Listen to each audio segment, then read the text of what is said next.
आप लिहो तुम कथा सुधारी। ਸਤਨਾਮ ਸ੍ਰੀ ਵਾਹਿਗੁਰੂ ਸਾਹਿਬ ਜੀ। ਕੀਰਤਨ ਸੁਨਤ ਸੁ ਭੋਜਨ ਖਾਇਓ, ਬੈਠੇ ਹੁਤੇ ਗੁਰੂ ਸੁਖ ਪਾਇਓ। ਤਾਰਾ ਚੰਦ ਤਖਤ ਮਲ ਦਉ, ਪਸ਼ਚਮ ਦਿਸ਼ ਮਸੰਦ ਰਹਿ ਸੋਊ। ਵਾਹਿਗੁਰੂ ਜੀ ਕਾ ਖਾਲਸਾ ਵਾਹਿਗੁਰੂ ਜੀ ਕੀ ਫਤਿਹ। ਪਰਮ ਸਨਮਾਨ ਜੋ ਗੁਰੂ ਕੀ ਸਾਜੀ ਨਵਾਜੀ ਗੁਰੂ ਖਾਲਸਾ ਸਾਧ ਸੰਗਤ ਜੀਓ, ਸਤਿਗੁਰੂ ਸਾਹਿਬ ਜੀ ਦੀ ਪਵਿੱਤਰ ਪਾਵਨ ਹਜ਼ੂਰੀ 'ਚ ਹਾਜ਼ਰੀਆਂ ਭਰ ਕੇ ਆਪਣੇ ਮਨੁੱਖਾ ਜੀਵਨ ਦੀਆਂ ਕੀਮਤੀ ਘੜੀਆਂ ਨੂੰ ਸਫਲਿਆਂ ਕਰ ਰਹੇ ਹੋ। ਆਪ ਜੀ ਅਤਿਅੰਤ ਵੱਡੇ ਭਾਗਾਂ ਵਾਲੇ ਹੋ। ਸਤਿਗੁਰੂ ਸਾਹਿਬ ਜੀ ਨੇ ਬੜੀ ਬਖਸ਼ਿਸ਼ ਕਿਰਪਾ ਕਰਕੇ ਸਾਨੂੰ ਨਿਵਾਜਿਆ ਹੈ। ਆਵਹੁ ਸਿੱਖ ਸਤਿਗੁਰੂ ਕੇ ਪਿਆਰੇ ਹੋ, ਗਾਵਹੁ ਸੱਚੀ ਬਾਣੀ। ਬਾਣੀ ਤਾਂ ਗਾਵਹੁ ਗੁਰੂ ਕੇਰੀ, ਬਾਣੀਆਂ ਸਿਰ ਬਾਣੀ। ਪਵਿੱਤਰ ਅੰਮ੍ਰਿਤਮਈ ਗੁਰੂ ਕੀ ਬਾਣੀ ਦੇ ਪਾਠ ਕੀਰਤਨ ਸਰਵਣ ਕੀਤੇ ਹਨ। ਆਓ ਹੁਣ 6ਵੇਂ ਪਾਤਸ਼ਾਹ ਜੀ ਦੇ ਇਤਿਹਾਸ ਨਾਲ ਜੁੜ ਜਾਈਏ। ਬੀਬੀ ਬੀਰੋ ਸਤਿਗੁਰਾਂ ਦੀ ਇਕਲੌਤੀ ਬੇਟੀ ਹੈ, ਜਿਸ ਦੇ ਵਿਆਹ ਦੀਆਂ ਤਿਆਰੀਆਂ ਹੋ ਰਹੀਆਂ। ਇੱਕ ਪਾਸੇ ਵਿਆਹ ਦੀ ਤਿਆਰੀ ਹੈ, ਦੂਜੇ ਪਾਸੇ ਜੰਗ ਦੀ ਤਿਆਰੀ ਹੈ। ਗੁਰੂ ਸਾਹਿਬ ਦੇ ਕੌਤਕ ਬੜੇ ਨਿਆਰੇ, ਬੜੇ ਅਸਚਰਜ, ਬੜੇ ਬਿਸਮਾਦ ਕਰਨ ਵਾਲੇ ਹਨ। ਚੋਜੀ ਮੇਰੇ ਗੋਬਿੰਦਾ, ਚੋਜੀ ਮੇਰੇ ਪਿਆਰਿਆ, ਹਰ ਪ੍ਰਭ ਮੇਰਾ ਚੋਜੀ ਜੀਓ। ਚੋਜੀ ਪ੍ਰੀਤਮ ਸਤਿਗੁਰੂ ਜੀ ਕੀ ਚੋਜ ਕਰਨਗੇ, ਸਰਵਣ ਕਰੀਏ ਪ੍ਰੇਮ ਨਾਲ ਆਖੀਏ ਸਤਨਾਮ ਸ੍ਰੀ ਵਾਹਿਗੁਰੂ ਸਾਹਿਬ ਜੀ। ਸਤਨਾਮ ਸ੍ਰੀ ਵਾਹਿਗੁਰੂ ਸਾਹਿਬ ਜੀ। ਕੀਰਤਨ ਸੁਨਤ ਸੁ ਭੋਜਨ ਖਾਇਓ। ਸਾਧ ਸੰਗਤ ਜੀ ਰਾਤਰੀ ਦਾ ਦੀਵਾਨ, ਸਤਿਗੁਰੂ ਜੀ ਰਹਿ ਰਾਸ ਦਾ ਪਾਠ ਸੁਣ ਕੇ ਸੁਖ ਲੈਂਦੇ ਸਨ। ਅੰਮ੍ਰਿਤ ਵੇਲੇ ਉੱਠ ਕੇ ਨਿਤਨੇਮ ਭਜਨ ਬਾਣੀ ਸੇਵਾ ਸਿਮਰਨ ਇਹਦਾ ਪ੍ਰਵਾਹ ਚਲਾਉਂਦੇ ਹਨ। ਔਰ ਦੁਪਹਿਰ ਦਾ ਦੀਵਾਨ ਸਮਾਪਤ ਹੋਇਆ, ਭੋਜਨ ਛਕਿਆ ਸਾਰਿਆਂ ਨੇ। ਬੈਠੇ ਹੋਤੇ ਗੁਰੂ ਸੁਖ ਪਾਇਓ। ਸਤਿਗੁਰੂ ਜੀ ਬੈਠੇ ਹਨ, ਬੜੇ ਆਰਾਮ ਦੇ ਨਾਲ ਦੁਪਹਿਰਾ ਢਲ ਗਿਆ ਹੈ। ਤਾਰਾ ਚੰਦ ਤਖਤ ਮਲ ਦਉ। ਭਾਈ ਤਾਰਾ ਚੰਦ ਤੇ ਭਾਈ ਤਖਤ ਮਲ ਦੋ ਗੁਰੂ ਕੇ ਸਿੱਖ। ਪਸ਼ਚਮ ਦਿਸ਼ ਮਸੰਦ ਰਹਿ ਸੋਊ। ਇਹ ਪੱਛਮ ਵਾਲੇ ਪਾਸੇ ਕਾਬਲ, ਕੰਧਾਰ, ਅਫਗਾਨਿਸਤਾਨ ਵਿੱਚ ਗੁਰਸਿੱਖੀ ਦਾ ਪ੍ਰਚਾਰ ਕਰਦੇ ਨੇ। ਇਹ ਦੋਵੇਂ ਗੁਰੂ ਘਰ ਦੇ ਮੁਖੀ ਮਸੰਦ ਹਨ, ਜੋ ਗੁਰੂ ਘਰ ਵੱਲੋਂ ਬਖਸ਼ਿਸ਼ ਲੈ ਕੇ ਉਹਨਾਂ ਦੇਸ਼ਾਂ ਵਿੱਚ ਲੋਕਾਂ ਨੂੰ ਗੁਰੂ ਨਾਲ ਜੋੜਦੇ ਹਨ। ਕਾਬਲ ਨਗਰ ਆਦ ਜੇ ਔਰ। ਕਾਬਲ, ਕੰਧਾਰ, ਗਜਨੀ, ਬਲਖ, ਬੁਖਾਰਾ, ਹੋਰ ਜਿਹੜੇ ਦੇਸ਼ ਸ਼ਹਿਰ ਹਨ ਪੱਛਮ ਦੇ ਵਿੱਚ, ਗੁਰੂ ਕੀ ਕਰ ਲੇਤ ਸਭ ਠੌਰ। ਇਹ ਗੁਰੂ ਦੀ ਕਾਰ ਭੇਟਾ ਸਾਰਿਆਂ ਕੋਲੋਂ ਇਕੱਠੀ ਕਰਕੇ ਗੁਰੂ ਕੇ ਖਜ਼ਾਨੇ 'ਚ ਪਹੁੰਚਾਉਂਦੇ ਹਨ। ਸੁਨਿਓ ਵਿਆਹ ਗੁਰ ਤਨ ਜਾ ਕੇਰਾ।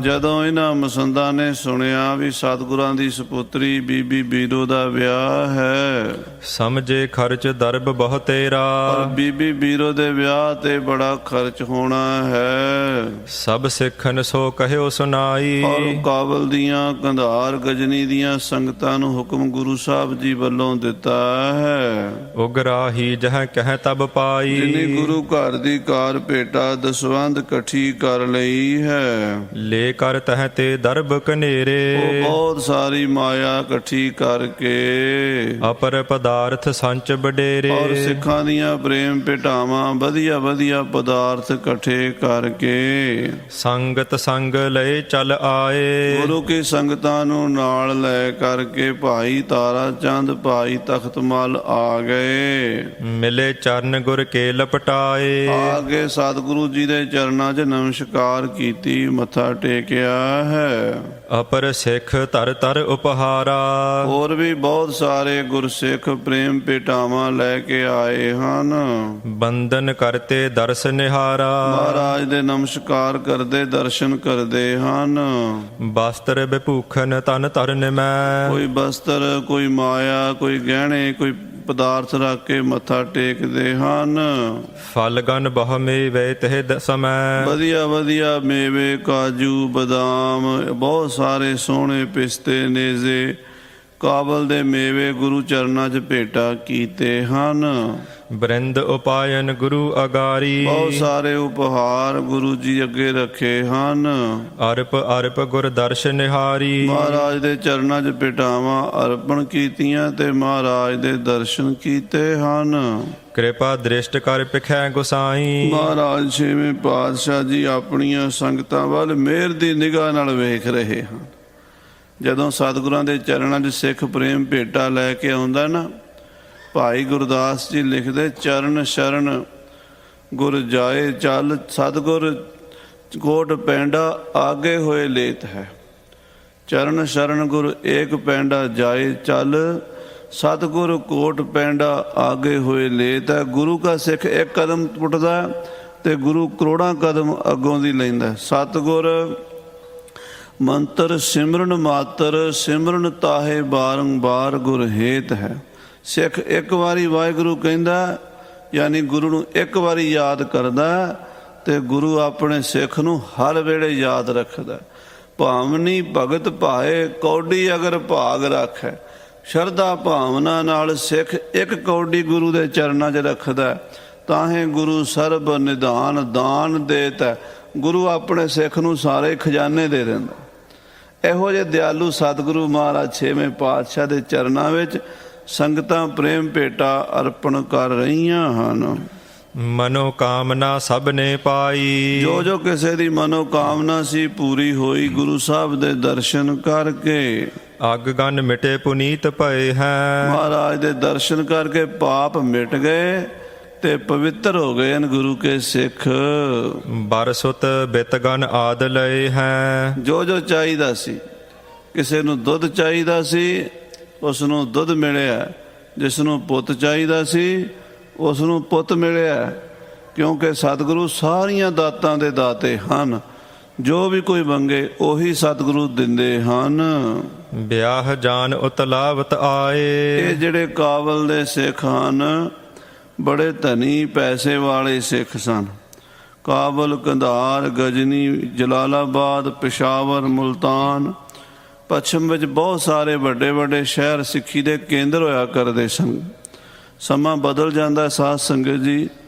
ਕਦੀ ਸਿੱਖੀ ਦੀ ਜਿਹੜੀ ਅਮੀਰ ਸੀ ਨਾ ਮਾਇਆ ਵਾਲੇ ਪਾਸਿਓਂ, ਉਹ ਜਾਂ ਤਾਂ ਕਾਬਲ, ਕੰਧਾਰ, ਜਲਾਲਾਬਾਦ, ਪਿਸ਼ਾਵਰ ਇੱਧਰ ਸਿੱਖ ਰਹਿੰਦੇ ਸਨ ਧਨੀ ਸਿੱਖ, ਜਾਂ ਫਿਰ ਬੰਗਲਾਦੇਸ਼, ਪਟਨਾ, ਜੌਨਪੁਰ, ਇਹ ਜਿਹੜੇ ਵੱਡੇ ਵੱਡੇ ਸ਼ਹਿਰ ਹਨ, ਗਵਾਲੀਅਰ, ਇਹਨਾਂ ਸ਼ਹਿਰਾਂ ਦੇ ਵਿੱਚ ਗੁਰੂ ਕੇ ਸਿੱਖਾਂ ਦਾ ਇਤਿਹਾਸ 'ਚ ਮਿਲਦਾ ਵੀ ਬੜੇ ਅਮੀਰ ਸਨ।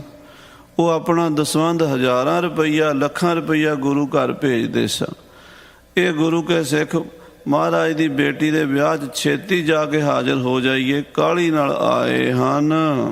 ਸਮੈ ਦੁਪਹਿਰੀ ਦਰਸ਼ਨ ਪਾਏ ਤੇ ਜਦੋਂ ਇਹਨਾਂ ਨੇ ਮਹਾਰਾਜ ਦੇ ਦਰਸ਼ਨ ਕੀਤੇ, ਉਹ ਦੁਪਹਿਰਾ ਢਲ ਰਿਹਾ ਸੀ, ਦੁਪਹਿਰ ਦਾ ਲੰਗਰ ਵਰਤ ਚੁੱਕਾ ਸੀ। ਸ਼ੁੱਧਿਤ ਹੋਤੇ ਸਿੱਖ ਸੰਗਤ ਸਾਰੇ ਪਰ ਸਾਰਿਆਂ ਨੂੰ ਭੁੱਖ ਲੱਗੀ ਹੋਈ ਸੀ। ਜਿਹੜੇ ਆਏ ਸਨ ਪ੍ਰਸ਼ਾਦਾ ਉਹਨਾਂ ਨੇ ਨਹੀਂ ਸੀ ਛਕਿਆ, ਕੜਾਕੇ ਲੱਗੇ ਹੋਏ ਸਨ। ਦੇਗ ਚੁਕੀ ਹੋਏ ਨਹੀਂ ਆਹਾਰੇ ਲੰਗਰ ਵਰਤ ਚੁੱਕਾ ਸੀ। ਕੁਦਰਤਨ ਉਸ ਦਿਨ ਲੰਗਰ ਵਿੱਚ ਮਸਤਾਨਾ ਪਹਿਰਾ ਹੋ ਗਿਆ। ਯਾਨੀ ਕਈ ਵਾਰੀ ਤਾਂ ਗੁਰੂ ਕਾ ਲੰਗਰ ਸਾਰਾ ਦਿਨ ਵਰਤਦਾ ਰਹਿੰਦਾ, ਮੁੱਕਦਾ ਨਹੀਂ, ਤੇ ਕਈ ਵਾਰੀ ਮਹਾਰਾਜ ਆਪ ਹੀ ਕੋਈ ਚੋਜ ਵਰਤਾਣਾ ਹੁੰਦਾ, ਖੇਡ ਵਰਤਾਣੀ, ਲੰਗਰ ਮਸਤਾਨਾ ਹੋ ਗਿਆ।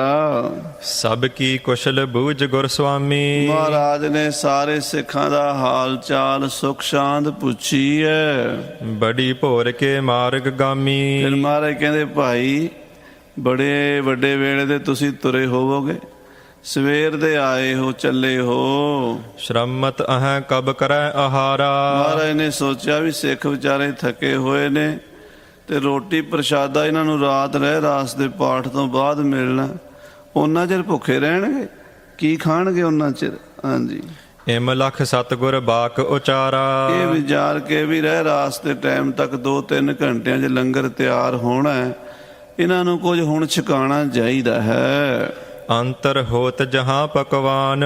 ਉਧਰ ਗੁਰੂ ਘਰ ਦੇ ਵਿੱਚ ਬੀਬੀ ਬੀਰੋ ਦੇ ਵਿਆਹ ਦੀਆਂ ਜਿਹੜੀਆਂ ਮਠਿਆਈਆਂ ਬਣ ਰਹੀਆਂ ਨੇ, ਕਹਿ ਕਹਿ ਪਠੇ ਦਾਸ ਤੇ ਸਥਾਨ। ਮਹਾਰਾਜ ਨੇ ਸੇਵਾਦਾਰ ਭੇਜ ਦਿੱਤੇ ਵੀ ਜਾਓ ਉੱਥੋਂ ਕੁਝ ਮਠਿਆਈਆਂ ਦੇ ਟੋਕਰੇ ਲੈ ਆਓ ਤੇ ਇਹਨਾਂ ਸੰਗਤਾਂ 'ਚ ਵਰਤਾ ਦਿਓ। ਹਿਤ ਸਿੱਖਨ ਕੇ ਅੰਨ ਹੋ ਜਾਏ। ਜਾਓ ਸਾਡੀਆਂ ਸੰਗਤਾਂ ਵਾਸਤੇ ਮਿੱਠੀ ਮਠਿਆਈ, ਜਿਹੜੇ ਪਕਵਾਨ, ਸ਼ੱਕਰਪਾਰੇ, ਲੱਡੂ, ਜਲੇਬੀਆਂ, ਹੋਰ ਵਧੀਆ ਪਕਵਾਨ ਬਣੇ ਨੇ ਉਹ ਲਿਆਓ। ਥਕਤ ਸ਼ੁੱਧਤ ਬਹੁ ਇਹ ਸਮੁਦਾਏ। ਇਹ ਸਿੱਖ ਥੱਕੇ ਹੋਏ ਨੇ ਔਰ ਕੁਝ ਛਕਿਆ ਨਹੀਂ, ਇਹਨਾਂ ਨੂੰ ਕੁਝ ਨਾ ਕੁਝ ਛਕਾਈਏ, ਇਹਨੇ ਨੂੰ ਲੰਗਰ ਤਿਆਰ ਹੋ ਜਾਏਗਾ, ਫਿਰ ਪ੍ਰਸ਼ਾਦਾ ਛਕਾਵਾਂਗੇ। ਤ੍ਰਿਪਤ ਕਰੋ ਦੀਜੇ ਹਿਤ ਖੇਬੈ। ਹਾਂ, ਕੁਝ ਇਹਨਾਂ ਨੂੰ ਛਕਾ ਕੇ ਕੁਝ ਸਮਾਂ ਆਸਰਾ ਦਈਏ, ਫਿਰ ਪ੍ਰਸ਼ਾਦਾ ਛਕਾਵਾਂਗੇ। ਗਏ ਦਾਸ ਅੰਤਰ ਤਬ ਲੈਬੇ। ਸਾਧ ਸੰਗਤ ਜੀ, ਕੁਝ ਸੇਵਾਦਾਰ ਮਹਾਰਾਜ ਛੇਵੇਂ ਪਾਤਸ਼ਾਹ ਦਾ ਹੁਕਮ ਮੰਨ ਕੇ ਆ ਮਾਤਾ ਜੀ ਦੇ ਕੋਲ, ਜਿੱਥੇ ਹਲਵਾਈ ਲੱਗੇ ਹੋਏ ਨੇ ਘਰ ਦੇ ਵਿੱਚ, ਉੱਥੇ ਚਲੇ ਗਏ। ਜਹਾਂ ਦਮੋਦਰੀ ਥਿਤ ਸਵਧਾਨ। ਜਿੱਥੇ ਮਾਤਾ ਦਮੋਦਰੀ ਜੀ ਸਾਰੇ ਕਾਰੋਬਾਰ ਦਾ ਖਿਆਲ ਰੱਖ ਰਹੇ ਨੇ ਸਾਵਧਾਨ ਹੋ ਕੇ।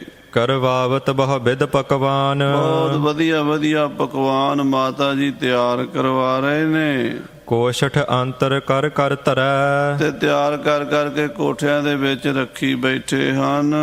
ਹਿਤ ਬਰਾਤ ਕੇ ਸੰਚਨ ਕਰੈ। ਔਰ ਬਰਾਤ ਵਾਸਤੇ ਸਾਰੀ ਮਠਿਆਈ ਇਕੱਠੀ ਕਰ ਰਹੇ ਨੇ ਭੰਡਾਰੇ ਵਿੱਚ। ਆਪਾਂ ਪੰਜਾਬ 'ਚ ਭੰਡਾਰਾ ਕਹਿ ਦਿੰਦੇ, ਪਿੰਡਾਂ 'ਚ ਜਿੱਥੇ ਵਿਆਹ ਸ਼ਾਦੀ ਦਾ ਮਠਿਆਈ ਦਾ ਸਮਾਨ ਸਾਂਭ ਕੇ ਰੱਖਦੇ ਨੇ, ਉਹਨੂੰ ਭੰਡਾਰਾ ਕਹਿੰਦੇ। ਉਹਦੇ ਵਿੱਚ ਮਠਿਆਈਆਂ, ਲੱਡੂ, ਜੋ ਕੁਝ ਹੁੰਦਾ ਇੱਕ ਪਾਸੇ ਰੱਖਦੇ, ਬਾਹਰੋਂ ਕੁੰਡਾ ਲਾ ਛੱਡਦੇ ਵੀ ਕੋਈ ਪਸ਼ੂ ਪੰਛੀ ਜਾਨਵਰ ਕੁੱਤਾ ਬਿੱਲਾ ਅੰਦਰ ਨਾ ਵੜੇ, ਸੁੱਚਾ ਰਵੇ, ਪਵਿੱਤਰ। ਜਦੋਂ ਕੋਈ ਬਰਾਤ ਆਉਂਦੀ ਹੈ ਉਹਨਾਂ ਵਾਸਤੇ ਫਿਰ ਉਹ ਚੀਜ਼ਾਂ ਪਰੋਸੀਆਂ ਜਾਂਦੀਆਂ। ਸੋ ਉਹ ਮਠਿਆਈ ਜਿਹੜੀ ਬਣਾ ਕੇ ਰੱਖੀ ਹੋਈ ਕੋਠੇ ਦੇ ਵਿੱਚ, ਸੁਤਾ ਵਿਆਹ ਮਹਿ ਪ੍ਰੀਤ ਮਹਾਨੀ। ਮਾਤਾ ਜੀ ਉਹ ਸਾਂਭ ਰਹੀ ਹੈ ਮਠਿਆਈਆਂ ਵੀ, ਹੋਰ ਵੀ ਘਰ ਦਾ ਸਾਰਾ ਕੰਮ ਮਾਤਾ ਦੀ ਜ਼ਿੰਮੇਵਾਰੀ ਹੈ। ਵੱਡੀ ਮਾਤਾ, ਮਾਤਾ ਗੰਗਾ ਜੀ ਤਾਂ ਜੋਤੀ ਜੋਤ ਸਮਾ ਗਏ, ਹੁਣ ਮਾਤਾ ਦਮੋਦਰੀ ਦੀ ਜ਼ਿੰਮੇਵਾਰੀ ਹੈ ਸਾਰੀ। ਉਹਦੀ ਧੀ ਦਾ ਵਿਆਹ ਹੈ, ਬੜੇ ਧਿਆਨ ਨਾਲ ਮਾਤਾ ਜੀ ਕਰਾ ਰਹੇ ਨੇ ਸਾਰਾ ਕੰਮ।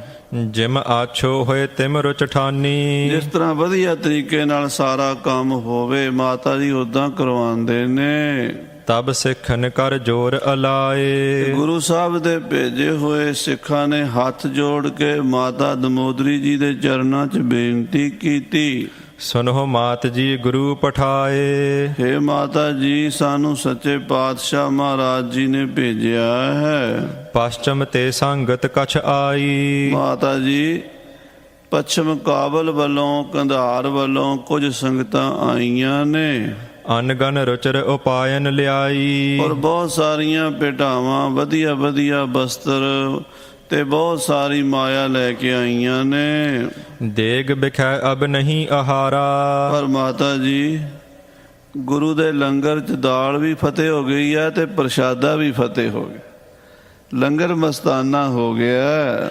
ਸ਼ੁੱਧਤ ਸਿੱਖ ਅਬ ਲੋ ਦਿਨ ਢਾਰਾ। ਤੇ ਦਿਨ ਢਲਣ ਵਾਲਾ ਹੈ, ਯਾਨੀ ਸ਼ਾਮ ਦੇ 4 ਵੱਜ ਗਏ ਨੇ। ਸਿੱਖਾਂ ਨੇ ਸਵੇਰ ਦਾ ਕੁਝ ਖਾਧਾ ਨਹੀਂ, ਭੁੱਖੇ ਹਨ। ਤਿੰਨ ਹਿਤ ਮੰਗਵਾਇਓ ਪਕਵਾਨ। ਸਤਿਗੁਰੂ ਜੀ ਨੇ ਉਹਨਾਂ ਸਿੱਖਾਂ ਨੂੰ ਛਕਾਉਣ ਵਾਸਤੇ ਮਠਿਆਈਆਂ, ਪਕਵਾਨ ਮੰਗਵਾਏ ਨੇ। ਕਸ਼ਕ ਤ੍ਰਿਪਤ ਹੋਏ ਕਰ ਕੈ ਖਾਨ। ਮਹਾਰਾਜ ਕਹਿੰਦੇ ਕੁਝ ਛਕ ਕੇ ਸਿੱਖ ਤ੍ਰਿਪਤ ਹੋ ਜਾਣਗੇ ਤੇ ਫਿਰ ਉਸ ਤੋਂ ਬਾਅਦ ਲੰਗਰ ਪੱਕ ਜਾਏਗਾ ਤੇ ਫਿਰ ਸੰਗਤ ਨੂੰ ਲੰਗਰ ਛਕਾਵਾਂਗੇ। ਪੁਨ ਸੰਧਿਆ ਹੋਏ ਦੇਗ ਆਹਾਰਾ। ਫਿਰ ਸੰਧਿਆ ਵਿੱਚ, ਸ਼ਾਮ ਦੇ ਲੰਗਰ ਵਿੱਚ ਸਾਰੇ ਪ੍ਰਸ਼ਾਦਾ ਛਕ ਲੈਣਗੇ। ਇਸ ਪ੍ਰਕਾਰ ਸਤਿਗੁਰੂ ਉਚਾਰਾ। ਇਸ ਤਰ੍ਹਾਂ ਗੁਰੂ ਸਾਹਿਬ ਜੀ ਮਹਾਰਾਜ ਨੇ ਬਚਨ ਕੀਤਾ ਹੈ। ਸੁਨ ਦਮੋਦਰੀ ਮਤ ਵਿੱਚ ਲਾਈ। ਸਾਧ ਸੰਗਤ ਜੀ, ਮਾਤਾ ਦਮੋਦਰੀ ਜੀ ਇਹ ਬਚਨ ਸੁਣ ਕੇ ਕੀ ਬੋਲੇ ਹਨ? ਸਿੱਖ ਵਿਸਾਲ ਸਦਨ ਜਨਮਾਈ। ਸਾਧ ਸੰਗਤ ਜੀ, ਇਹ ਸਮਾਂ ਬੜਾ ਬਲਵਾਨ ਹੈ। ਆਖੋ ਸਤਨਾਮ ਸ੍ਰੀ ਵਾਹਿਗੁਰੂ। ਜਿਹੋ ਜਿਹੀ ਭਾਵੀ ਵਰਤਣੀ ਹੁੰਦੀ ਹੈ ਨਾ, ਜਿਹੋ ਜਿਹਾ ਉੱਦਾਂ ਦਾ ਮਾਹੌਲ ਬਣ ਜਾਂਦਾ ਤੇ ਉੱਦਾਂ ਦੇ ਬੋਲ ਮੂੰਹ ਤੋਂ ਨਿਕਲ ਜਾਂਦੇ ਆ। ਮਾਤਾ ਜੀ ਦੀ ਰਸਨਾ ਤੋਂ ਬੋਲ ਕੀ ਨਿਕਲੇ। ਐਡੇ ਵੱਡੇ ਮਹਾਨ ਸਿੱਖ ਦੀ ਧੀ ਹੈ ਬਾਬਾ ਨਰੈਣ ਦਾਸ ਜੀ ਦੀ, ਐਡੇ ਵੱਡੇ ਬ੍ਰਹਮ ਗਿਆਨੀ ਭਾਈ ਪਾਰੋ ਦੀ ਪੜਪੋਤਰੀ ਹੈ, ਜਿਨ੍ਹਾਂ ਨੂੰ ਗੁਰੂ ਅਮਰਦਾਸ ਜੀ ਮਹਾਰਾਜ ਨੇ ਕਿਹਾ ਸੀ ਵੀ ਤੁਹਾਡੇ ਸਾਡੇ 'ਚ ਕੋਈ ਫਰਕ ਨਹੀਂ ਰਹਿ ਗਿਆ। ਡੱਲੇ ਦੇ ਰਹਿਣ ਵਾਲੇ ਭਾਈ ਸਾਹਿਬ ਭਾਈ ਪਾਰੋ ਜੀ ਬ੍ਰਹਮ ਗਿਆਨੀ, ਉਹਨਾਂ ਦੀ ਪੜਪੋਤਰੀ ਬੀਬੀ ਦਮੋਦਰੀ, ਮਾਤਾ ਦਮੋਦਰੀ ਜੀ ਅੱਜ ਕਿਹੜੇ ਭਰਮ 'ਚ ਪੈ ਗਏ ਹਨ। ਗੁਰ ਘਰ ਮਹਿ ਨਿਤ ਬਾਸ ਕਰੰਤੀ। ਧੰਨ ਮਾਤਾ ਦਮੋਦਰੀ ਜੀ ਰਹਿੰਦੇ ਵੀ ਗੁਰੂ ਘਰ ਵਿੱਚ। ਸਾਧ ਸੰਗਤ ਜੀ ਇੱਥੋਂ ਸਿੱਖ ਲਈਏ ਸਾਡੀ ਕੀ ਔਕਾਤ ਹੈ। ਅਸੀਂ ਗੁਰੂ ਦੇ ਬਚਨਾਂ ਤੇ ਪੂਰੇ ਉਤਰ ਜਾਈਏ ਜਾਂ ਅਸੀਂ ਗੁਰੂ ਦਾ ਬਚਨ ਕਮਾ ਲਈਏ, ਸਾਡੀ ਕੀ ਪਾਇਆ ਹੈ। ਜਦੋਂ ਗੁਰੂ ਭਰਮਾ ਲੈਂਦਾ ਨਾ, ਭਾਈ ਸਾਹਿਬ ਗੁਰਦਾਸ ਜੀ ਲਿਖਦੇ, ਜੇ ਗੁਰ ਭਰਮਾਏ ਸਾਂਗ ਕਰ ਕਿਆ ਸਿੱਖ ਵਿਚਾਰਾ। ਜੇ ਗੁਰੂ ਭਰਮਾ ਲਵੇ ਨਾ, ਸਿੱਖ ਵਿਚਾਰਾ ਦਾਅਵਾ ਨਹੀਂ ਕਰ ਸਕਦਾ ਵੀ ਮੈਂ ਸਿਦਕ 'ਚ ਪੂਰਾ ਉਤਰ ਜਾਵਾਂਗਾ, ਮੈਂ ਸਿੱਖੀ ਨਿਭਾ ਲਾਂਗਾ। ਇਹ ਗੁਰੂ ਹੀ ਕਿਰਪਾ ਕਰੇ ਤੇ ਸਿੱਖੀ ਨਿਭਦੀ ਹੈ। ਜਿਵੇਂ ਨਚਾਂਦਾ ਉਵੇਂ ਨੱਚਣਾ ਪੈਂਦਾ। ਆਖੋ ਸ੍ਰੀ ਵਾਹਿਗੁਰੂ। ਪਾਤਸ਼ਾਹ ਐਸੀ ਖੇਡ ਵਰਤਾ ਦਿੱਤੀ, ਮਾਤਾ ਦਮੋਦਰੀ ਜੀ ਦੇ ਮੁਖ ਤੋਂ ਬਚਨ ਐਸੇ ਨਿਕਲ ਗਏ। ਸਿੱਖੀ ਮਹਿਮਾ ਅਦਕ ਲਖੰਤੀ। ਧੰਨ ਮਾਤਾ ਜੀ ਮਾਤਾ ਦਮੋਦਰੀ ਜੀ ਸਿੱਖੀ ਦੀ ਮਹਿਮਾ ਨੂੰ ਵੀ ਜਾਣਦੇ ਵੀ ਸਿੱਖੀ ਕਿੰਨੀ ਮਹਾਨ ਹੈ। ਗੁਰੂ ਦੇ ਸਿੱਖਾਂ ਦਾ ਕੀ ਸਤਿਕਾਰ ਹੁੰਦਾ, ਗੁਰੂ ਕੇ ਸਿੱਖਾਂ ਦੀ ਕਿੰਨੀ ਵਡਿਆਈ ਹੁੰਦੀ, ਸਾਰਾ ਮਾਤਾ ਨੂੰ ਪਤਾ ਹੈ। ਪਰ ਪਤਾ ਹੁੰਦਿਆਂ ਵੀ ਕੁਦਰਤ ਜਦੋਂ ਵਰਤਦੀ ਹੈ ਨਾ, ਪਤਾ ਰਹਿੰਦਾ ਨਹੀਂ। ਹਾਂਜੀ, ਤਉ ਜੇ ਹੋਣਹਾਰ ਗਤ ਹੋਏ। ਮਾਈ ਹੋਣਹਾਰ ਸੋ ਹੋਈ ਹੈ। ਜਿਹੜੀ ਗੱਲ ਹੋਣੀ ਹੈ ਨਾ, ਉਹ ਨਹੀਂ ਟਲਣੀ। ਜਿੰਨਾ ਮਰਜ਼ੀ ਕੋਈ ਸਿਆਣਾ ਹੋਵੇ, 4 ਵੇਦ ਪੜ੍ਹਿਆ ਹੋਵੇ, ਤਾਂ ਵੀ ਹੋਣੀ ਨਹੀਂ ਟਲਦੀ।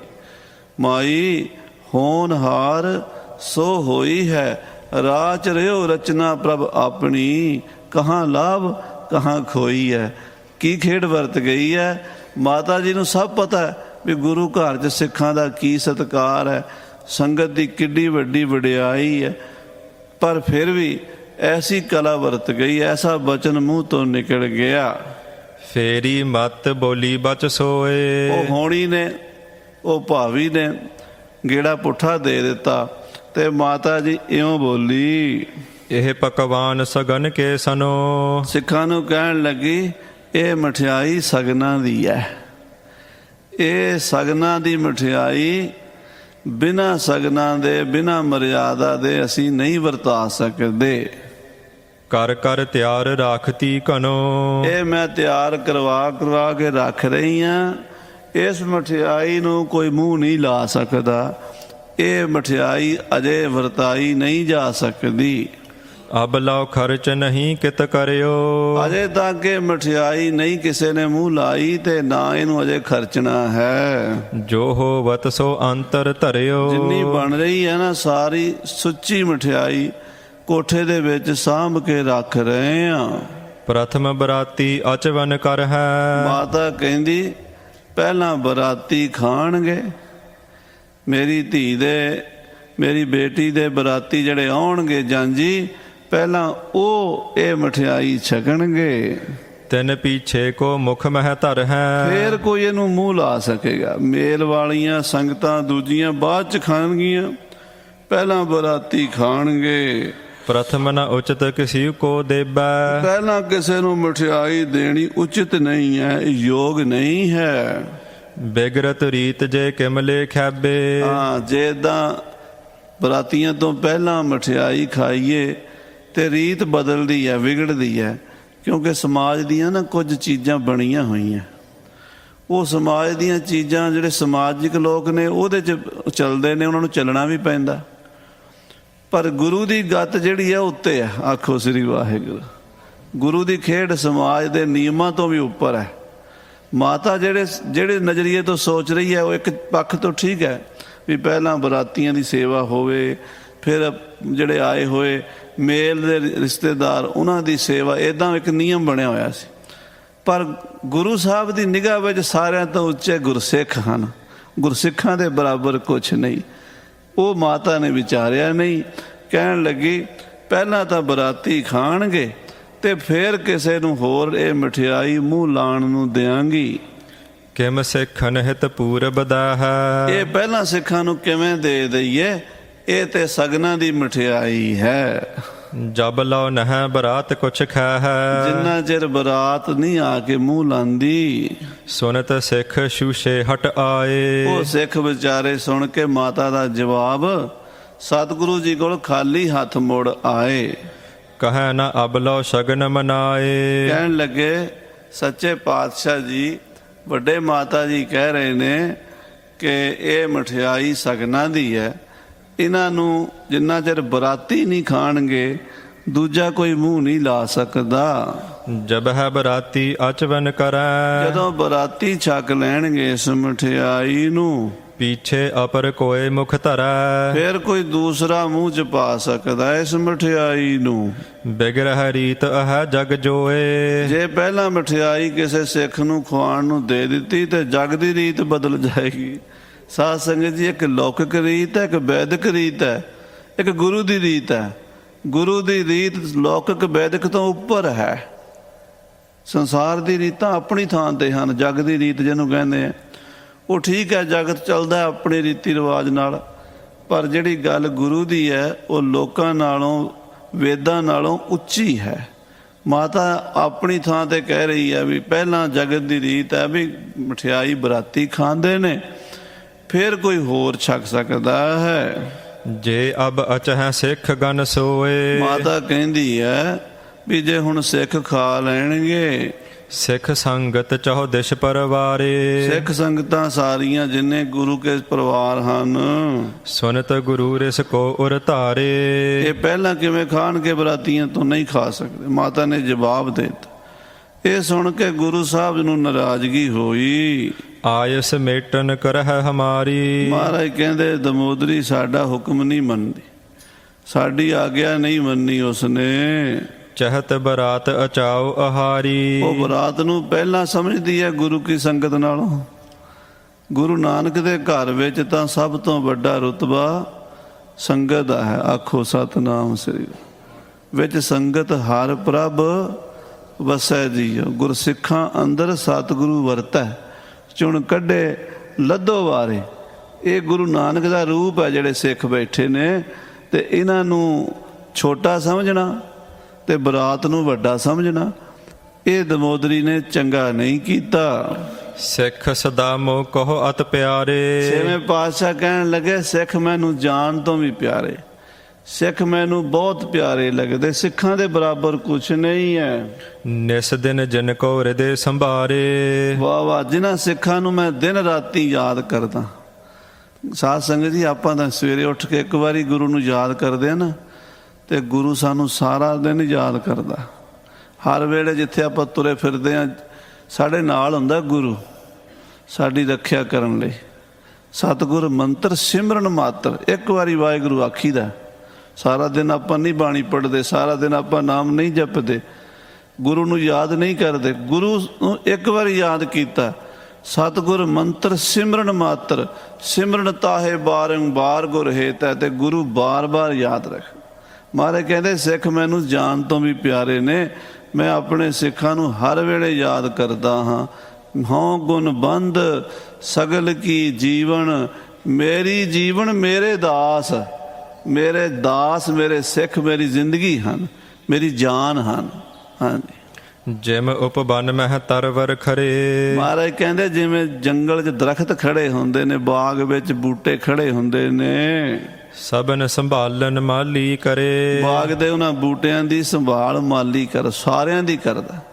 ਉਹਨੂੰ ਖਿਆਲ ਹੁੰਦਾ ਫਲਾਣੇ ਬੂਟੇ ਨੂੰ ਪਾਣੀ ਦੇਣਾ, ਫਲਾਣੇ ਬੂਟੇ ਦੀ ਗੋਡੀ ਕਰਨੀ ਹੈ, ਫਲਾਣੇ ਬੂਟੇ ਦੇ ਛਾਂਗ ਛੰਗਾਈ ਕਰਨੀ ਹੈ, ਉਸ ਨੂੰ ਦਵਾਈ ਬੂਟੀ ਦੇਣੀ ਹੈ, ਉਹਦੇ ਉਸ ਬੂਟੇ ਦੀ ਮੈਂ ਹਿਫਾਜ਼ਤ ਕਰਨੀ ਹੈ, ਵਾੜ ਕਰਨੀ ਹੈ। ਸਾਰਾ ਦਿਨ ਮਾਲੀ ਦਾ ਖਿਆਲ ਆਪਣੇ ਬਾਗ ਦੇ ਬੂਟਿਆਂ ਵੱਲ ਹੁੰਦਾ ਹੈ। ਹਾਂਜੀ। ਪਾਰਤ ਹੈ ਕਰ ਪ੍ਰੇਮ ਕਨੇਰਾ। ਤੇ ਉਹ ਆਪਣੇ ਬੂਟਿਆਂ ਨੂੰ ਪਾਲਦਾ ਹੈ ਮਾਲੀ। ਇਹ ਗੁਰੂ ਨਾਨਕ ਦਾ ਬਗੀਚਾ ਹੈ ਤੇ ਮੈਂ ਇਹਦਾ ਮਾਲੀ ਹਾਂ। ਇੱਕ ਬਗੀਚਾ ਪੇੜ ਘਨ ਕਰੀਆ, ਅੰਮ੍ਰਿਤ ਨਾਮ ਤਹਾਂ ਮੈਂ ਫਲੀਆ। ਆ ਜਿਹੜਾ ਸੰਗਤ ਰੂਪੀ ਬਗੀਚਾ ਹੈ ਨਾ, ਇਹਦੇ 'ਚ ਇਹ ਸਾਰੇ ਬੂਟੇ ਆ, ਕੋਈ ਕਿਸੇ ਤਰ੍ਹਾਂ ਦਾ, ਕੋਈ ਕਿਸੇ ਤਰ੍ਹਾਂ ਦਾ। ਮਾਲਿਕ ਗੁਰੂ ਨਾਨਕ ਸਾਹਿਬ ਸਾਰਿਆਂ ਬੂਟਿਆਂ ਦੀ ਸੱਚੇ ਪਾਤਸ਼ਾਹ ਹਿਫਾਜ਼ਤ ਕਰਦੇ ਹਨ। ਹਾਂਜੀ, ਤਿਮ ਸੰਗਤ ਉਪਬਨ ਹੈ ਮੇਰਾ। ਮਹਾਰਾਜ ਕਹਿੰਦੇ ਆ ਸੰਗਤ ਮੇਰਾ ਬਗੀਚਾ ਹੈ, ਸੰਗਤ ਮੇਰਾ ਬਾਗ ਹੈ। ਜਿਹਠਾਂ ਹੋਇਓ ਅਮੰਗਲ ਚਾਹਤ। ਜਿੱਥੇ ਸੰਗਤ ਦੇ ਵਿੱਚ ਕੋਈ ਵਿਘਨ ਪੈਣ ਵਾਲਾ ਹੋਵੇ, ਕੋਈ ਕਸ਼ਟ ਆਉਣ ਵਾਲਾ ਹੋਵੇ, ਕੋਈ ਸੰਗਤ ਉੱਤੇ ਕੋਈ ਦੁੱਖ ਆਉਣ ਵਾਲਾ ਹੋਵੇ, ਪੁਰਨ ਕਾਜ ਮਹਿ ਬਿਗਨ ਉਮਾਹਤ। ਕੋਈ ਕੰਮ 'ਚ ਵਿਘਨ ਪੈਣਾ ਹੋਵੇ, ਕਰਤ ਅਨਾਦਰ ਤਹ ਸਿੱਖ ਕੇਰਾ। ਉੱਥੇ ਮੇਰੇ ਸਿੱਖਾਂ ਦਾ ਅਨਾਦਰ ਹੋ ਜਾਂਦਾ। ਆਖੋ ਸ੍ਰੀ ਵਾਹਿਗੁਰੂ। ਜਿੱਥੇ ਗੁਰੂ ਕੇ ਸਿੱਖਾਂ ਦਾ ਸਤਿਕਾਰ ਨਾ ਹੋਵੇ, ਉੱਥੇ ਸਾਧ ਸੰਗਤ 'ਚ ਵਿਘਨ ਪੈ ਹੀ ਜਾਣਾ ਕੋਈ। ਜਿੱਥੇ ਕਿਸੇ ਗੁਰਸਿੱਖ ਦਾ, ਕਿਸੇ ਸਾਧੂ ਦਾ, ਗੁਰੂ ਦੇ ਪਿਆਰੇ ਦਾ ਅਨਾਦਰ ਹੋ ਗਿਆ, ਉਹਦੀ ਇੱਜ਼ਤ ਨਹੀਂ ਕੀਤੀ, ਉਹਦੀ ਬੇਇੱਜ਼ਤੀ ਕਰਤੀ ਹੈ, ਉੱਥੇ ਕੋਈ ਕੰਮ ਸ਼ੁਰੂ ਹੋਇਆ ਉਹਦੇ 'ਚ ਵਿਘਨ ਪਏਗਾ, ਕੋਈ ਝਗੜਾ ਹੋ ਜਾਏਗਾ, ਕੋਈ ਕਲਾ ਕਲੇਸ਼ ਹੋ ਜਾਏਗਾ। ਮਹਾਰਾਜ ਕਹਿੰਦੇ ਇਹ ਗੱਲ ਦਾ ਖਿਆਲ ਰੱਖਣਾ, ਜੇ ਤੁਸੀਂ ਆਪਣੇ ਕੰਮ ਠੀਕ ਰੱਖਣੇ ਚਾਹੁੰਦੇ ਹੋ, ਮੇਰੇ ਸਿੱਖਾਂ ਦਾ ਸਤਿਕਾਰ ਪੂਰਾ ਰੱਖਿਆ ਜੇ, ਮੇਰੀ ਸੰਗਤ ਦਾ ਨਿਰਾਦਰ ਨਾ ਕਰਿਆ ਜੇ। ਹਾਂਜੀ, ਤਿਹ ਕੇ ਸੰਗ ਹੋਤ ਹੈ ਮੇਰਾ। ਕਿਉਂਕਿ ਜਦੋਂ ਮੇਰੇ ਸਿੱਖ ਦਾ ਅਨਾਦਰ ਹੁੰਦਾ, ਉਹਦੇ ਨਾਲ ਮੇਰਾ ਹੋ ਜਾਂਦਾ। ਜਦੋਂ ਮੇਰੇ ਸਿੱਖ ਦੀ ਬੇਇੱਜ਼ਤੀ ਹੁੰਦੀ ਆ, ਮੇਰੀ ਹੋ ਜਾਂਦੀ ਹੈ। ਹਾਂਜੀ, ਕਯੋਂ ਸੁਖ ਪ੍ਰਾਪਤ ਹੋਵੈ ਤਿਨ ਕੋ। ਉਹਨਾਂ ਬੰਦਿਆਂ ਨੂੰ ਕਿਵੇਂ ਸੁਖ ਪ੍ਰਾਪਤ ਹੋ ਸਕਦਾ ਹੈ? ਗਿਰਿਓ ਹਿਰਦੈ ਤੇ ਨਿਸ਼ਚਾ ਜਿਨ ਕੋ। ਜਿਹਦੇ ਮਨ 'ਚ ਗੁਰੂ ਦੀ ਸੰਗਤ ਦੇ ਨਿਸ਼ਚਾ ਹੀ ਨਹੀਂ ਰਿਹਾ, ਜਿਨ੍ਹਾਂ ਦੇ ਮਨ 'ਚ ਗੁਰੂ ਤੇ ਵਿਸ਼ਵਾਸ ਹੀ ਨਹੀਂ ਰਿਹਾ, ਉਹਨਾਂ ਦਾ ਕਦੀ ਵੀ ਭਲਾ ਨਹੀਂ ਹੋ ਸਕਦਾ। ਹਾਂਜੀ, ਪ੍ਰੇ ਮੇਰੇ ਸਿੱਖ ਜਹ ਚੱਲ ਜਾਵੈ। ਮਹਾਰਾਜ ਕਹਿੰਦੇ ਸਿੱਖ ਮੇਰੇ ਪਿਆਰੇ, ਮੇਰੀ ਜਾਨ ਹਨ, ਤੇ ਜਿੱਥੇ ਵੀ ਜਾਣਗੇ ਭੋਜਨ ਆਦਿਕ ਆਦਰ ਪਾਵੈ। ਇਹਨਾਂ ਨੂੰ ਹਰ ਥਾਂ ਤੇ ਸਤਿਕਾਰ ਮਿਲੇਗਾ। ਸਭ ਤੋਂ ਵੱਡਾ ਸਤਿਕਾਰ ਹੁੰਦਾ ਪ੍ਰਸ਼ਾਦਾ ਛਕਾਣਾ, ਜਲ ਛਕ। ਪਹਿਲਾਂ ਸਾਡੇ ਘਰ ਕੋਈ ਆਵੇ, ਪਹਿਲੀ ਗੱਲ ਹੈ ਪਾਣੀ ਪੁੱਛੋ, ਛਕਾਓ। ਪੁੱਛਣਾ ਹੀ ਨਹੀਂ, ਪਾਣੀ ਦਾ ਗਲਾਸ ਭੇਟਾ ਕਰੋ, ਛਕਾਓ। ਉਸ ਤੋਂ ਬਾਅਦ ਪ੍ਰਸ਼ਾਦਾ ਛਕਾਓ।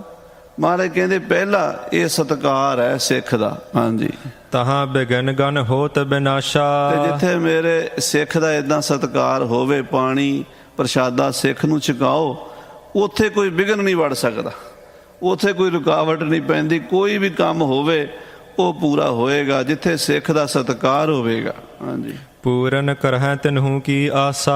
ਉੱਥੇ ਗੁਰੂ ਨਾਨਕ ਸਾਰੀਆਂ ਆਸਾਂ ਪੂਰਨ ਕਰੇਗਾ। ਜਿੱਥੇ ਜਿਹੜੇ ਘਰ 'ਚ ਸਿੱਖ ਨੂੰ ਆਏਗੇ ਨੂੰ ਪਾਣੀ ਤੇ ਪ੍ਰਸ਼ਾਦਾ ਮਿਲਦਾ ਨਾ, ਤੇ ਬੈਠਣ ਨੂੰ ਮੰਜਾ ਮਿਲਦਾ, ਉਹ ਜੀ ਆਇਆਂ ਨੂੰ ਕਹਿੰਦੇ ਆ, ਉੱਥੇ ਸਤਿਕਾਰ ਨੂੰ ਕਰਨ ਵਾਲਿਆਂ ਦੇ ਘਰ 'ਚ ਖੁਸ਼ੀਆਂ ਹੀ ਖੁਸ਼ੀਆਂ ਹੁੰਦੀਆਂ ਨੇ।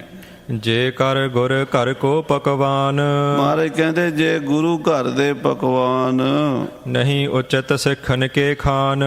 ਸਿੱਖਾਂ ਦੇ ਖਾਣ ਵਾਸਤੇ ਨਹੀਂ, ਤਾਂ ਮਲੇਸ਼ ਕੇ ਜੋਗ ਪਛਾਨੋ। ਤੇ ਫਿਰ ਸਮਝੋ ਇਹਨਾਂ ਨੂੰ ਮਲੇਸ਼ ਹੀ ਖਾਣਗੇ। ਆਖੋ ਸ੍ਰੀ ਵਾਹਿਗੁਰੂ। ਤੀਰ ਚੱਲ ਗਿਆ, ਬਚਨ ਕਿੱਡਾ ਕਰੜਾ ਹੋ ਗਿਆ। ਕਹਿੰਦੇ ਜਿਹੜੀ ਮਠਿਆਈ ਮੇਰੇ ਸਿੱਖਾਂ ਨੂੰ ਨਹੀਂ ਨਾ ਦਿੱਤੀ, ਇਹ ਫਿਰ ਤੁਰਕਾਂ ਨੇ ਖਾਣੀ ਹੈ। ਬਲ ਤੇ ਕਰਹਿ ਆਨ ਕਰ ਖਾਨੋ। ਉਹ ਤੁਰਕ ਆ ਕੇ ਜ਼ਬਰਦਸਤੀ ਖਾ ਲੈਣਗੇ। ਹੋਏ ਅਮੰਗਲ ਬਿਗਨ ਪਰੇ ਹੈ। ਹਾਂ, ਬੜੇ ਬਿਗਨ ਪੈਣਗੇ, ਇਹ ਕਾਰਜ ਠੀਕ ਨਹੀਂ ਚੱਲ ਹੋਵੇਗਾ। ਨੀਕੋ ਕਾਜ ਨਾ ਪੂਰਨ ਹੋਵੈ ਹੈ। ਕੰਮ ਚੰਗੀ ਤਰ੍ਹਾਂ ਪੂਰਨ ਨਹੀਂ ਹੋਵੇਗਾ, ਵਿਘਨ ਪੈਣਾ ਇਸ ਕੰਮ ਦੇ ਵਿੱਚ। ਹੁਣ ਜਿੱਥੇ ਮੇਰੇ ਸਿੱਖਾਂ ਦਾ ਨਿਰਾਦਰ ਕੀਤਾ ਗਿਆ, ਸੁਨ ਗੁਰ ਸਰਾਪ ਦਿਓ ਕਰ ਆਪੇ। ਆਪਣੇ ਘਰ ਨੂੰ ਆਪ ਹੀ ਇਹ ਬਚਨ ਛੱਡ ਦਿੱਤਾ ਮਹਾਰਾਜ ਜੀ ਨੇ। ਸਰਬ ਸਿੱਖ ਤਬ ਥਰ ਹਰ ਕਾਂਪੇ। ਜਿੰਨੀ ਸੰਗਤ ਉੱਥੇ ਖੜੀ ਸੀ ਨਾ, ਥਰ ਥਰ ਕੰਬਣ ਲੱਗ ਪਈ। ਇਹ ਕੀ ਬਚਨ ਕਰਤਾ ਸੱਚੇ ਪਾਤਸ਼ਾਹ ਜੀ ਨੇ, ਬਈ ਇਹ ਮਲੇਸ਼ ਖਾਣਗੇ ਮਠਿਆਈ, ਵਿਆਹ ਦੀ ਸੁੱਖਾਂ ਦੀ ਬਣੀ ਹੋਈ ਮਠਿਆਈ ਤੁਰਕ ਖਾਣਗੇ। ਜਿੰਨੀ ਵੀ ਸੰਗਤ ਸ੍ਰੀ ਅਕਾਲ ਤਖਤ ਸਾਹਿਬ ਮਹਾਰਾਜ ਛੇਵੇਂ ਪਾਤਸ਼ਾਹ ਜੀ ਦੇ ਬਚਨ ਸੁਣ ਰਹੀ ਸੀ ਨਾ, ਉਸ ਵੇਲੇ ਭੈ ਭੀਤ ਹੋ ਗਈ, ਕੰਬਣ ਲੱਗ ਪਏ ਸਿੱਖ। ਕ੍ਰੋਧਤ ਬਦਨ ਦੇਖ ਗੁਰ ਕੇਰਾ। ਮਹਾਰਾਜ ਦੇ ਚਿਹਰੇ ਤੇ ਗੁੱਸੇ ਦੀਆਂ ਨਿਸ਼ਾਨੀਆਂ ਵੇਖੀਆਂ ਹੈ। ਮਹਾਰਾਜ ਇੰਨੇ ਨਾਰਾਜ਼ ਹੋ ਗਏ ਨੇ, ਆਪਣੇ ਹੀ ਘਰ ਨੂੰ ਐਡਾ ਵੱਡਾ ਸਰਾਪ ਦੇ ਦਿੱਤਾ। ਇਹ ਆਪਣੇ ਵਿਆਹ ਦੇ ਵਿੱਚ, ਆਪਣੀ ਧੀ ਦੇ ਵਿਆਹ ਵਿੱਚ ਇੰਨਾ ਵਿਘਨ ਪਵੇਗਾ। ਸਿੱਖ ਸੰਗਤਾਂ ਜਿੰਨੀਆਂ ਵੀ ਸੁਣਨ ਵਾਲੀਆਂ ਸਨ, ਸਾਰੇ ਮਸੰਦ ਮੁਖੀ ਗੁਰੂ ਘਰ ਦੇ ਸੇਵਾਦਾਰ ਟਹਿਲੂਏ ਚਿੰਤਤ ਹੋ ਗਏ। ਨਹਿ ਕੋ ਬੋਲ ਸਕਿਓ ਤਿਸ ਬੇਰਾ। ਗੁਰੂ ਸਾਹਿਬ ਦਾ ਪ੍ਰਤਾਪ ਦੇਖ ਕੇ ਕੋਈ ਬੋਲ ਵੀ ਨਹੀਂ ਸਕੇ। ਜਿੱਥੇ ਸਨ ਉੱਥੇ ਹੀ ਚੁੱਪ ਕਰ ਗਏ ਵੀ ਗੁਰੂ ਸਾਹਿਬ ਜੀ ਮਹਾਰਾਜ ਨੇ ਕਿੱਡਾ ਕਰੜਾ ਬਚਨ ਕਰ ਦਿੱਤਾ ਹੈ। ਮੁਖ ਨੀਚੇ ਕਰ ਢਿਗ ਥਿਰ ਸਾਰੇ। ਸਾਰਿਆਂ ਦੇ ਸਿਰ ਨੀਵੇਂ ਕਰ ਲਏ, ਮੂੰਹ ਨੀਵੇਂ ਕਰਕੇ ਖੜੇ ਹਨ। ਬੜੋ ਬਿਗਨ ਭਾਰੇ ਦੇ ਵਿਚਾਰੇ। ਬਹੁਤ ਕੰਮ ਗਲਤ ਹੋ ਗਿਆ, ਬੜਾ ਵੱਡਾ ਵਿਘਨ ਪੈ ਗਿਆ। ਜਿਹੜਾ ਗੁਰੂ ਸਾਹਿਬ ਜੀ ਨੂੰ ਅਸੀਂ ਨਾਰਾਜ਼ ਕਰ ਬੈਠੇ, ਮਾਤਾ ਜੀ ਦੇ ਬਚਨ ਤੋਂ ਗੁਰੂ ਸਾਹਿਬ ਜੀ ਰੁੱਸ ਗਏ ਹਨ। ਤਿਹ ਛਿਨ ਇੱਕ ਆਇਓ ਹਲਵਾਈ। ਇਹਨੇ ਨੂੰ ਇੱਕ ਹਲਵਾਈ ਆਇਆ, ਲਿਆਏ ਰਜਤ ਪਣ ਪੰਚ ਮਿਠਾਈ। ਉਹ ਹਲਵਾਈ 5 ਰੁਪਏ ਦੀ ਮਠਿਆਈ ਲੈ ਆਇਆ, ਕਿਧਰੋਂ ਬਾਹਰੋਂ ਬਣੀ ਬਣਾਈ। ਹੋਰ ਕੋਈ ਹਲਵਾਈ ਆ ਗਿਆ, ਹਾਂਜੀ। ਹਾਥ ਜੋਰ ਸੋ ਭਇਓ ਖਰੋਵਾ। ਉਹ 5 ਰੁਪਏ ਦੀ ਮਠਿਆਈ ਵੀ ਉਦੋਂ ਕਾਫੀ ਹੁੰਦੀ ਸੀ। ਅੱਜ ਕੱਲ ਤਾਂ 5 ਰੁਪਏ ਦਾ ਕੁਛ ਨਹੀਂ ਆਉਂਦਾ। ਉਦੋਂ 5 ਰੁਪਏ ਦੀ ਮਠਿਆਈ ਚੰਗੀ ਖੁੱਲੀ ਹੁੰਦੀ ਸੀ। ਉਹ 5 ਰੁਪਏ ਦੀ ਮਠਿਆਈ ਮਹਾਰਾਜ ਦੇ ਵਾਸਤੇ ਬਣਾ ਕੇ ਲਿਆਇਆ ਹਲਵਾਈ, ਤੇ ਆ ਕੇ ਉਹਨੇ ਮੱਥਾ ਟੇਕਿਆ। ਸ਼੍ਰੀ ਗੁਰ ਜੀ ਮਮ ਕਾਰਜ ਹੋਵਾ।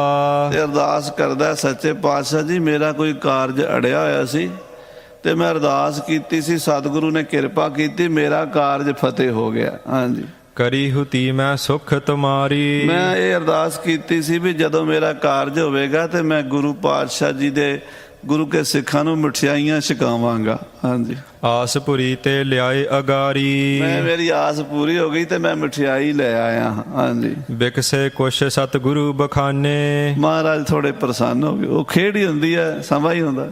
ਖੁਸ਼ ਹੋ ਕੇ ਕਹਿਣ ਲੱਗੇ, ਦੇਹੋ ਸਿੱਖ ਸੰਗਤ ਕੋ ਇਹੋ ਖਾਨੇ। ਕਹਿੰਦੇ ਆ ਜਿਹੜੀ ਮਠਿਆਈ ਹੈ ਨਾ, ਸੰਗਤਾਂ ਨੂੰ ਛਕਣ ਨੂੰ ਦਿਓ, ਵਰਤਾ ਦਿਓ। ਬਾਕ ਮਾਨ ਸਿੱਖਨ ਸੋਲੀਨ। ਸਿੱਖਾਂ ਨੇ ਬਚਨ ਮੰਨ ਕੇ ਉਹ ਮਠਿਆਈ ਸਭ ਵਰਤਾਏ ਅਚਵਨੋ ਕੀਨ। ਸਾਰਿਆਂ 'ਚ ਵਰਤਾ ਦਿੱਤੀ ਤੇ ਸਾਰੇ ਛਕਣ ਲੱਗੇ। ਹੁਤੇ ਸ਼ੁਦਿਤ ਲੈ ਕੁਛ ਤ੍ਰਿਪਤਾਏ। ਕੁਝ ਸਵੇਰ ਦੇ ਥੱਕੇ ਹੋਏ ਸਨ, ਛਕ ਕੇ ਪ੍ਰਸੰਨ ਹੋਏ ਨੇ। ਥਿਰੇ ਸਰਬ ਹੀ ਨਿਜ ਨਿਜ ਥਾਏ। ਆਪਣੀ ਆਪਣੀ ਥਾਂ ਤੇ ਸਾਰੇ ਬੈਠ ਗਏ ਨੇ। ਸੋ ਸਾਧ ਸੰਗਤ ਜੀ, ਸਤਿਗੁਰੂ ਮਹਾਰਾਜ ਸਾਹਿਬ ਜੀ ਦੀ ਇਹ ਪਾਵਨ ਕਥਾ ਲੜੀਵਾਰ ਆਪ ਜੀ ਅੱਗੇ ਪ੍ਰਕਰਣਾਂ ਵਿੱਚ ਸਰਵਣ ਕਰੋਗੇ। ਸਮੇਂ ਦੇ ਲਿਹਾਜ਼ ਨਾਲ ਸਮਾਪਤੀ ਹੈ।